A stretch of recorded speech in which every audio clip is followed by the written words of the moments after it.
journal avec vous, Céline Giraud. Et dans cette Europe 1 13h, je reviens maintenant sur la disparition dans le crash de son hélicoptère du président iranien Ebrahim Raïssi et de son ministre des Affaires étrangères. La carcasse de l'appareil et les corps des 8 passagers ont été retrouvés ce matin dans le nord-ouest du pays.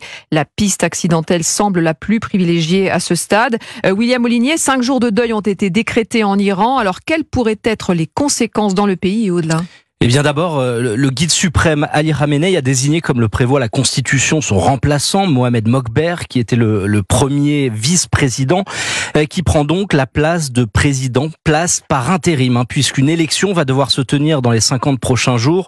Plusieurs candidats potentiels, certains se préparaient déjà à la présidentielle de 2025, parmi eux l'actuel dirigeant du Parlement, Mohammad Ghaliba, ou l'ancien président Hassan Rouhani.